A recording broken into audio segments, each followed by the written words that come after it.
Inside one of the city's most exclusive restaurants, a wealthy woman raised a silver spoon toward her lips. Before the food could reach her mouth, a waiter in a worn black vest lunged forward and shouted across the dining room. "Don't eat that food!" The space went silent. Crystal glasses stopped mid-air. Conversations died. The woman dropped her spoon, her face white with shock. A waiter had just screamed at a VIP customer in front of everyone. Was he losing his mind, or was he saving her life? And what did he know that she didn't? But to understand how it came to that moment, the story had to begin 3 hours earlier. Ethan Miller arrived at Belmont and Ash at 4 in the afternoon, the way he did every weekday. The restaurant sat on the corner of 5th and Laurel, a place where reservations were made weeks in advance, and where a single entree could cost more than Ethan made in a day. The exterior was all dark wood and brass fixtures. Inside, the floors were polished marble, the lighting low and warm. Everything about the space whispered money. Ethan pushed through the side entrance and clocked in at the staff station near the kitchen. He was 33 years old, lean from long shifts and short meals, with dark hair that he kept trimmed short because it was easier that way. His uniform was simple: black slacks, a white dress shirt, a black vest that he kept clean even though the fabric was starting to wear thin at the seams. He had been working at Belmont and Ash for nearly 2 years. It was not the kind of job he had imagined for himself, but it was steady. And steady mattered more than pride when you had a 7-year-old daughter waiting at home. Her name was Lily. She had her mother's curls and a gap between her front teeth that made her smile look lopsided and honest. Ethan's ex-wife had left when Lily was 3, packed her things one afternoon while he was at work, and never came back. No fight. No warning. Just a note on the kitchen counter that said she couldn't do it anymore.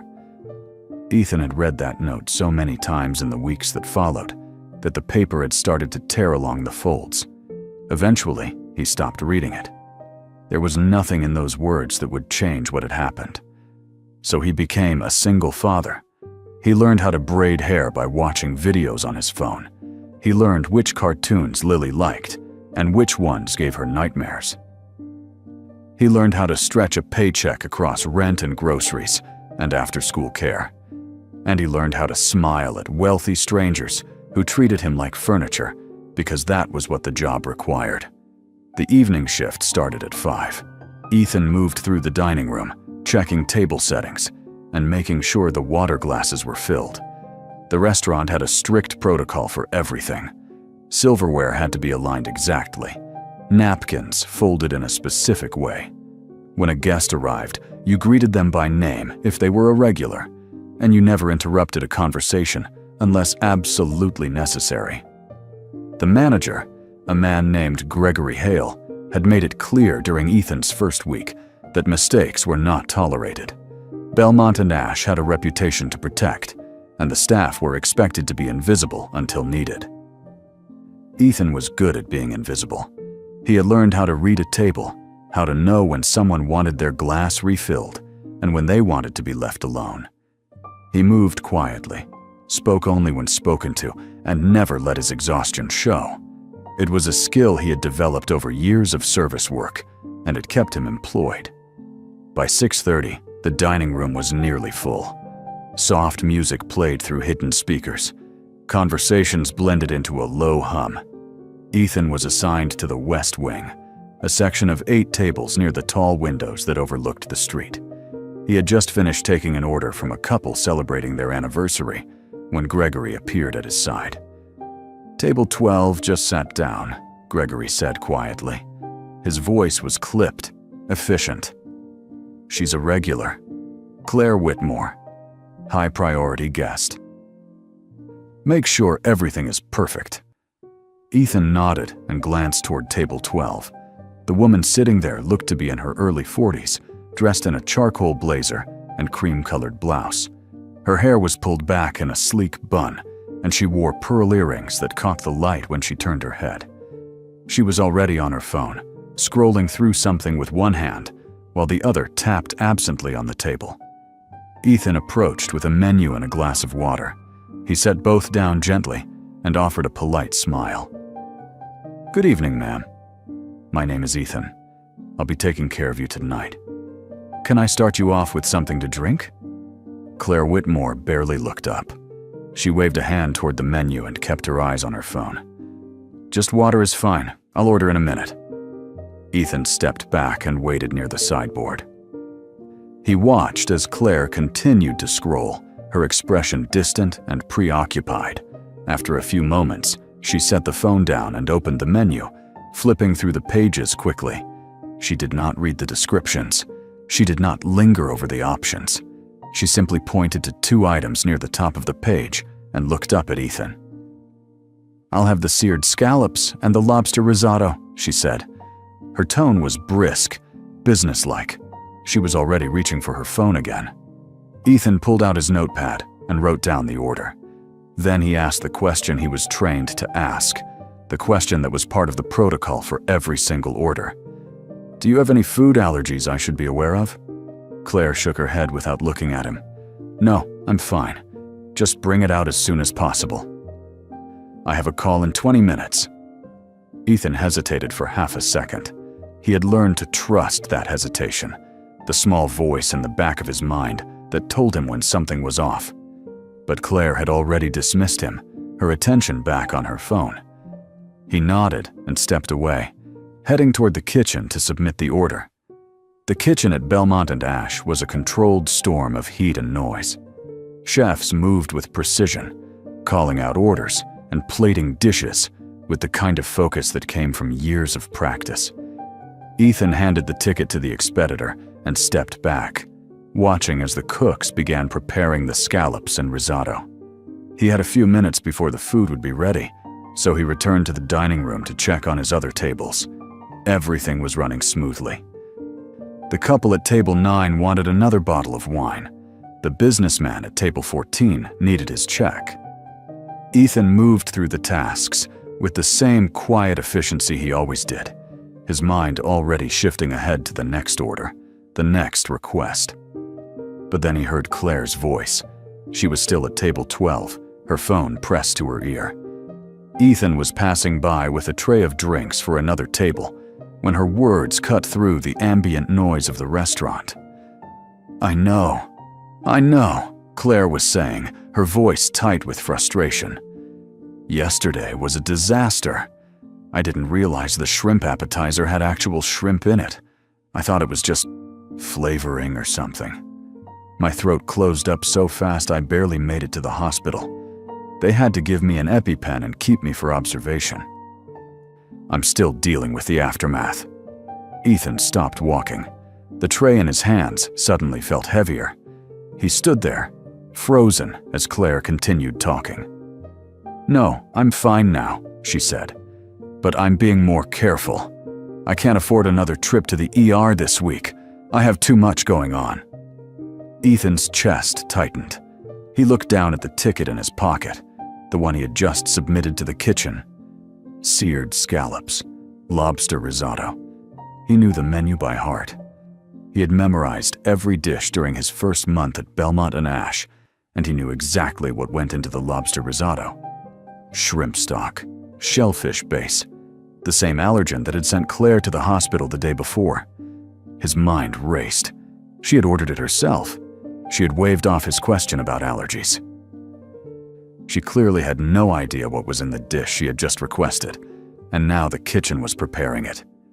Ethan looked toward the kitchen, then back at Claire. She had ended her call and was typing something on her phone, completely unaware of the danger she was about to consume. He could walk into the kitchen right now and cancel the order. He could explain the situation to the chef, ask them to prepare something else. It would be simple. It would be the right thing to do. But Gregory's words echoed in his mind. High priority guest. Make sure everything is perfect. Never interrupt unless absolutely necessary. Ethan had seen other servers reprimanded for smaller infractions. He had seen people lose their jobs for breaking protocol. If he canceled the order without Claire's explicit permission, if he caused a delay or a disruption, Gregory would hear about it. And Ethan could not afford to lose this job. He could not afford to explain to Lily why they had to move again, why there was no money for her school supplies, why he had failed to keep things stable. He stood there, the weight of the choice pressing down on him. He could feel his pulse in his throat. Around him, the restaurant continued its elegant rhythm, oblivious to the crisis unfolding in his mind. Claire set her phone down and reached for her water glass, taking a slow sip. She looked calm, composed, completely unaware that the food she had ordered could kill her. Ethan's hands tightened around the tray. He thought about Lily, about the way she looked at him when he picked her up from school, like he was the only thing in the world that mattered. He thought about the apartment they lived in, the one with the leaky faucet and the stain on the ceiling that he kept meaning to fix. He thought about all the reasons he needed to keep his head down and follow the rules. And then he thought about what would happen if he did nothing. He imagined Claire taking that first bite. He imagined her throat closing. He imagined the chaos that would follow, the sirens, the guilt that would sit in his chest for the rest of his life. The choice was not really a choice at all. Ethan turned and walked quickly toward the kitchen. Ethan pushed through the swinging door into the kitchen, the heat hitting him immediately. The air smelled like seared meat and butter and herbs. Chefs moved in their stations, focused and silent except for the occasional bark of instruction. He scanned the line until he found the expeditor, a woman named Rachel, who had worked at Belmont and Ash longer than anyone else on staff. "Rachel," Ethan said, keeping his voice low. "Table 12, the lobster risotto, I need to cancel it." Rachel looked up from the tickets clipped to the rail in front of her. Her expression shifted from neutral to annoyed in less than a second. "It's already plating. What's the problem?" Ethan opened his mouth to explain, but before he could get the words out, one of the line cooks called over his shoulder. "Risotto's done.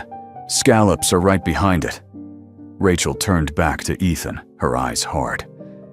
"You want me to tell Chef we're throwing out a dish that's already finished? On a Friday night? You better have a good reason." Ethan's throat felt tight. He could feel the seconds slipping away. "The guest has a shellfish allergy. She didn't tell me. But I overheard her on the phone. She was in the hospital yesterday because of shrimp. The risotto has shrimp stock in it." Rachel stared at him for a moment, her face unreadable. Then she glanced at the ticket again and swore under her breath. "Why didn't she say something when you asked?" "She didn't remember," Ethan said. "Or she didn't realize what was in the dish. I don't know. But if she eats it..." Rachel cut him off with a sharp gesture. "I get it. But you're putting me in a bad spot. Gregory's going to hear about this, and he's not going to be happy." She turned to the line and raised her voice. "Hold the risotto for table 12. We need to remake it without the shellfish base." The line cook who had just finished plating the dish looked up, his expression darkening. "You're serious?" "Dead serious," Rachel said. "And make it fast. The guest is in a hurry." The cook muttered something under his breath and scraped the risotto into the trash. Ethan felt a small flicker of relief, but it died quickly. Rachel was already turning back to him, her arms crossed. "Go tell Gregory what just happened," she said, "before he hears it from someone else." Ethan nodded and left the kitchen, his chest tight with dread. He found Gregory near the host stand, speaking quietly with one of the other servers. When Gregory saw Ethan approaching, he excused himself and stepped aside, his expression expectant. "What is it?" Gregory asked. His tone was calm, but there was an edge beneath it. Ethan explained the situation as quickly as he could. He kept his voice steady, his words precise. He did not apologize or make excuses. He simply laid out the facts. Claire had a severe shellfish allergy. She had ordered a dish that contained shellfish, and he had caught the mistake before the food reached her table. Gregory listened without interrupting. When Ethan finished, Gregory's jaw tightened. He glanced toward table 12, where Claire was still absorbed in her phone, then back at Ethan. "You canceled her order without asking her first," Gregory said. "It wasn't a question." "There wasn't time," Ethan replied. "The dish was already plating. If I had waited—" Gregory held up a hand, cutting him off. "I understand your reasoning, but you made a unilateral decision that could have upset a high-priority guest. If she complains, if she feels embarrassed or inconvenienced, that reflects on this establishment. Do you understand that?" Ethan felt a surge of frustration, but he kept his face neutral. "I understand.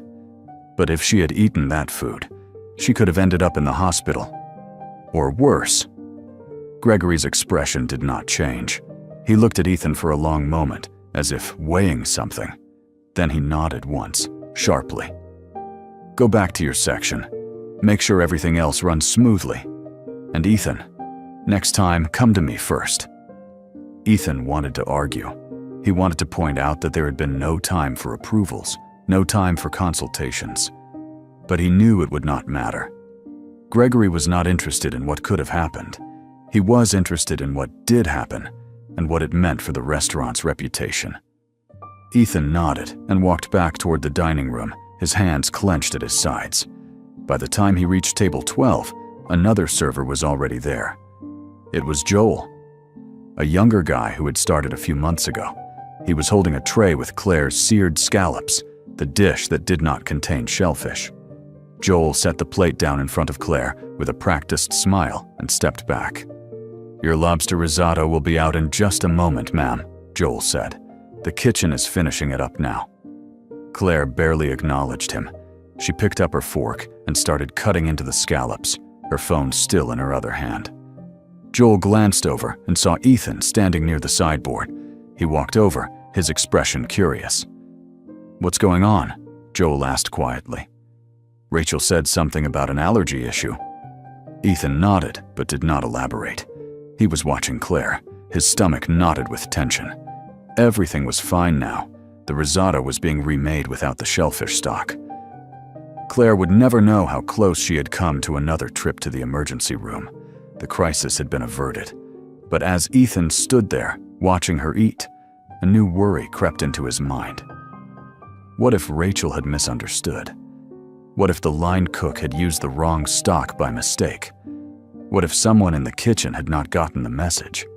The kitchen was busy, chaotic. Mistakes happened all the time, even at a place like Belmont and Ash.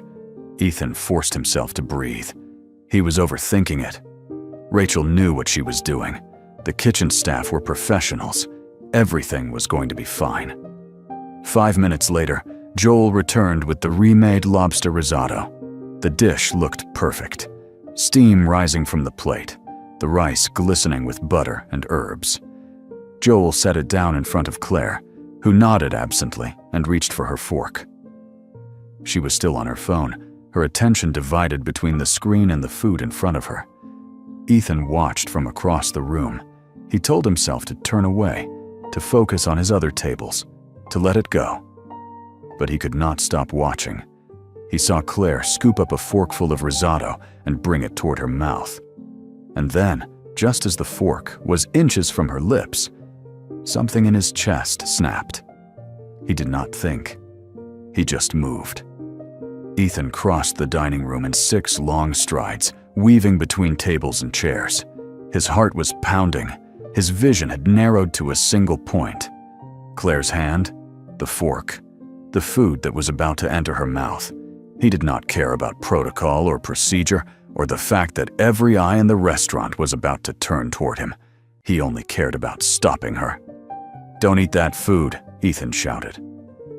His voice cut through the low hum of conversation like a gunshot. Heads turned. Silverware clattered against plates. Claire jerked back in her chair, the fork slipping from her fingers and clattering onto the table. The risotto splattered across the white tablecloth. Her eyes were wide, her face pale with shock. The entire restaurant had gone silent. Ethan could feel the weight of dozens of stares pressing down on him. He could see Gregory across the room, his expression frozen in disbelief. He could see other servers stopping mid-step, trays balanced in their hands, mouths half open. The air felt thick, suffocating. Claire stared at Ethan like he had just pulled a weapon. Her voice came out shaky, barely above a whisper. What are you doing?" Ethan's hands were trembling. He forced himself to speak, his voice steadier than he felt. "Ma'am, I'm sorry, but you can't eat that. There might be shellfish in it." Claire's confusion turned to anger. She pushed her chair back and stood, her voice rising. "Excuse me? What are you talking about? I ordered this. You brought it to me. Why would there be—" She stopped mid-sentence. Her face changed. The anger drained away, replaced by something else. Realization. Fear. "I told you I was fine," Claire said, but her voice had lost its edge. She looked down at the risotto, then back at Ethan. "I said I didn't have any allergies." Ethan took a breath. He could feel every eye in the restaurant still locked on him. "I heard you on the phone earlier, ma'am. You said you were in the hospital yesterday because of shrimp. You said your throat closed up. The lobster risotto here is made with shrimp stock. I tried to cancel the order, but I wasn't sure if the kitchen had time to remake it properly. I couldn't take the chance." The words hung in the air. Claire's hand moved slowly to her throat, as if testing whether it was still open. Her eyes stayed on the plate of risotto, and Ethan could see the exact moment when the full weight of what had almost happened landed on her. Gregory appeared at the table, his face tight with barely controlled anger. He looked at Ethan, then at Claire, then at the mess of risotto on the tablecloth. When he spoke, his voice was clipped and professional, but Ethan could hear the fury beneath it. "Ms. Whitmore, I sincerely apologize for this disruption," Gregory said. "I assure you, this behavior is completely unacceptable. We will address this immediately." But Claire did not respond to Gregory. She was still looking at Ethan, her expression unreadable. Finally, she spoke, her voice quiet. "You heard me on the phone." Ethan nodded. "Yes, ma'am." "And you remembered what I ordered?" "Yes, ma'am." Claire's hand dropped from her throat. She looked at the risotto again, then back at Ethan. "I didn't even think about it. I just pointed at something on the menu. I didn't read the description. I didn't remember that I'd told you I was fine when you asked about allergies." Her voice cracked slightly. "I could have died." The silence in the restaurant was absolute. No one moved. No one spoke. Ethan could feel his pulse in his ears. He did not know what to say, so he said nothing. Claire sat back down slowly, her legs seeming to give out beneath her. She stared at the table, her hands clasped tightly together. When she looked up at Ethan again, her eyes were wet. "You saved my life," she said. Gregory's expression shifted. The anger drained away, replaced by something closer to shock. He looked at Ethan, then at Claire, then at the plate of risotto as if seeing it for the first time. Ethan's throat felt tight. He wanted to say something, but his mind was blank. All he could think about was how close it had been, how easily he could have walked away, how easily he could have convinced himself that it was not his responsibility. Claire reached into her purse and pulled out her wallet. Her hands were still shaking as she opened it and pulled out several bills. She held them out to Ethan, her voice trembling. "Please, take this. It's the least I can do." Ethan looked at the money. It was more than he made in a week. More than enough to cover Lily's school expenses for the next month. More than enough to fix the leaky faucet and the stain on the ceiling, but he did not reach for it. "I can't take that, ma'am," Ethan said quietly. "I was just doing my job." Claire's face crumpled. She set the money on the table and covered her face with her hands. Her shoulders shook. Gregory stood there, looking completely out of his depth, his usual composure shattered. Around them, the restaurant remained frozen, everyone still watching, still waiting to see what would happen next. Ethan took a step back. He did not know what else to do. He had done what he came to do. Claire was safe. That was all that mattered. Gregory cleared his throat, the sound cutting through the silence. He turned toward the rest of the dining room and raised his voice just enough to be heard across the space. "Ladies and gentlemen, we apologize for the disruption. Everything is under control. Please enjoy your meals." The spell broke. Slowly, conversations resumed. Silverware clinked against plates. The low hum of the restaurant returned, though Ethan could still feel the sidelong glances, the whispered exchanges. People were still watching. They would be watching for the rest of the night. Gregory leaned down slightly, his voice low as he addressed Claire. "Ms. Whitmore, would you like us to prepare something else for you?" "Whatever you'd like, on the house. And again, I cannot apologize enough for what just happened."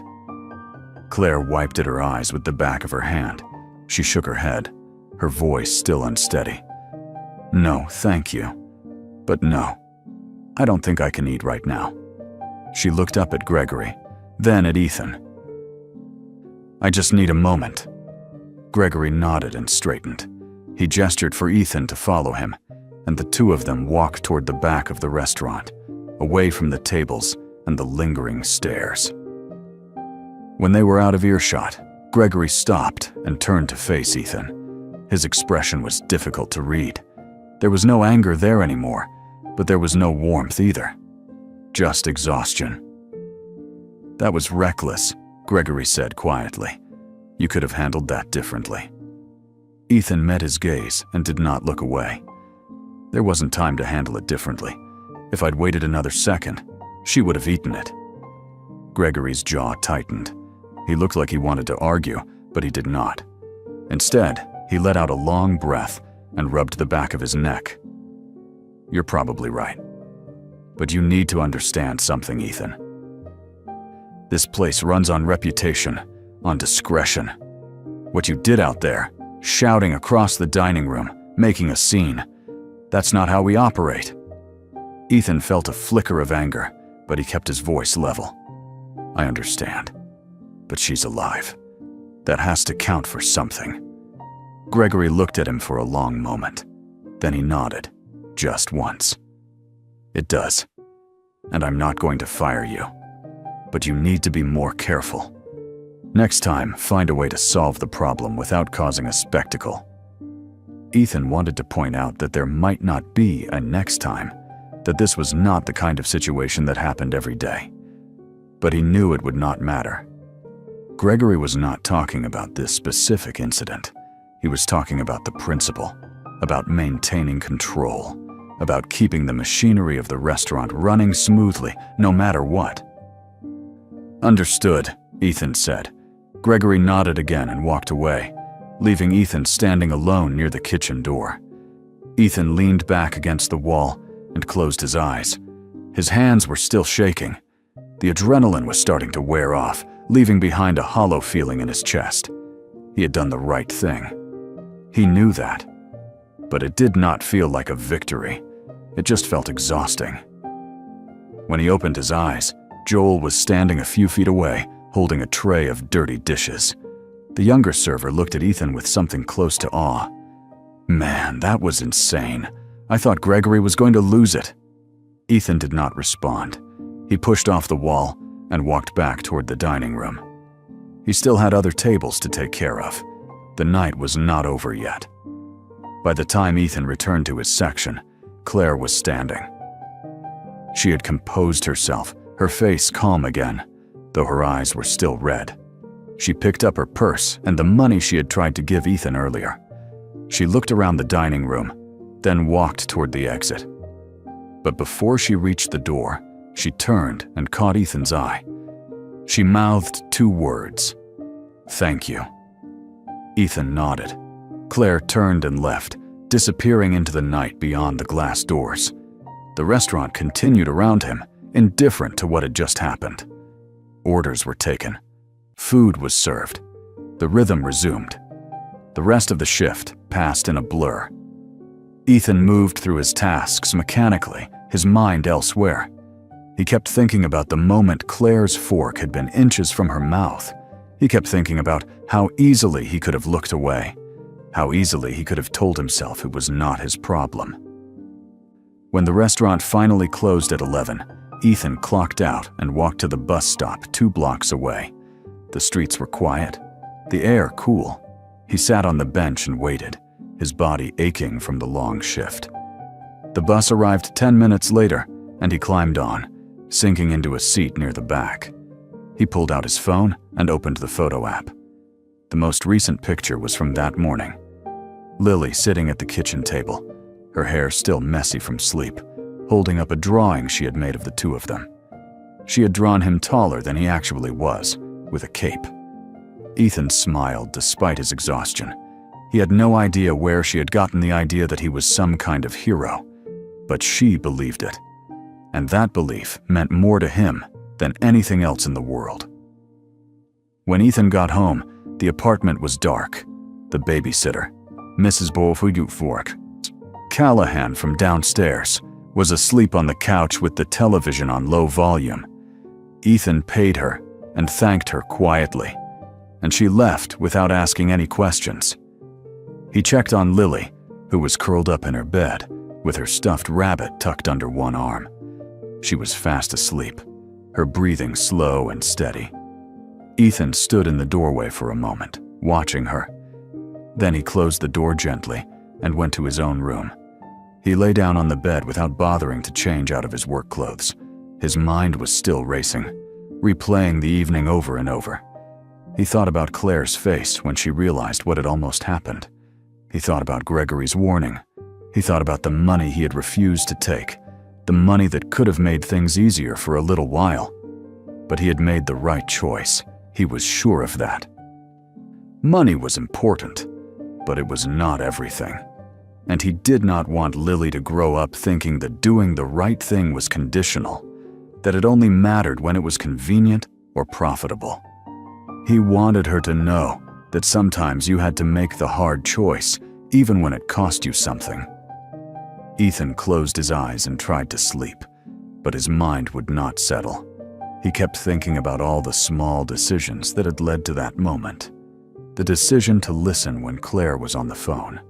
The decision to remember what she had said. The decision to act even when every instinct told him to stay quiet and follow the rules. He had spent so much of his life trying to be invisible, trying to avoid making waves. But tonight, he had been loud. He had made a scene. And because of that, someone was alive who might not have been. The next morning, Ethan woke to the sound of Lily's voice calling from the kitchen. He dragged himself out of bed and found her standing on a chair, trying to reach the cereal on the top shelf. He lifted her down and poured her a bowl, then made coffee for himself. They sat together at the small table, Lily chattering about a project she was working on at school. Ethan listened, letting her voice fill the space around him. After he dropped Lily off at school, Ethan went back to the apartment and tried to rest, but he could not stop thinking about the restaurant, about Claire, about what would happen the next time he went in for his shift. He did not know if Gregory had told the other staff what had happened. He did not know if Claire would ever come back to Belmont and Ash. He did not know if things would go back to normal, or if they ever could. That evening, when Ethan returned to work, the atmosphere was different. He could feel it the moment he walked through the door. The other servers looked at him differently, some with respect, some with curiosity, a few with something that looked like wariness, as if they were not sure whether what he had done was brave or reckless. Rachel found him in the break room before his shift started. She leaned against the doorframe and crossed her arms, her expression unreadable. "You caused quite a stir last night." Ethan looked up from tying his apron. "I know." Rachel studied him for a moment. Then she nodded, as if she had decided something. "For what it's worth, I think you did the right thing. Not everyone would have had the guts to do what you did."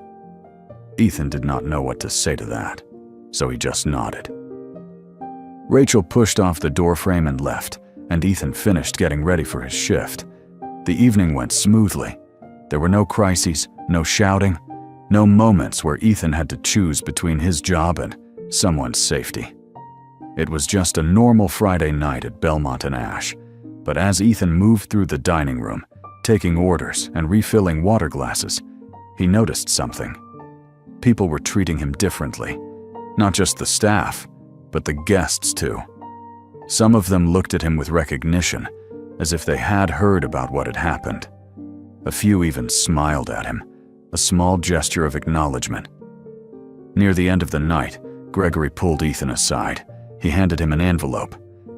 "This came for you today." Ethan opened it. Inside was a handwritten note on thick, expensive paper. The handwriting was neat, precise. "Dear Ethan," it read, "I wanted to thank you again for what you did. I've thought a lot about that night, and I realize now how careless I was. You didn't just save my life. You reminded me that there are still people in this world who care enough to take risks for strangers. I will never forget that. I hope this helps, even in a small way. With deepest gratitude, Claire Whitmore." Tucked behind the note were 5 $100 bills.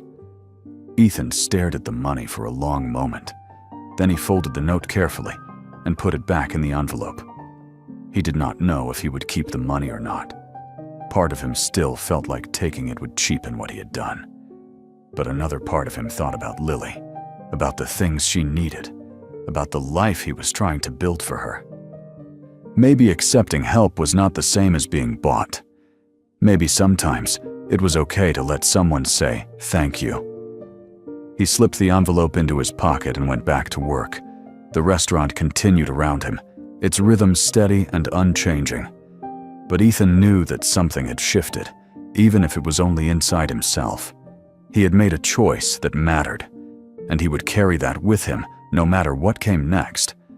Because in the end, the value of a person was not measured by their job title or their bank account. It was measured by what they did when it mattered, by whether they chose to look away or to act, by whether they stayed silent or spoke up. And on that night, in that moment, Ethan Miller had chosen to be more than invisible. He had chosen to be human.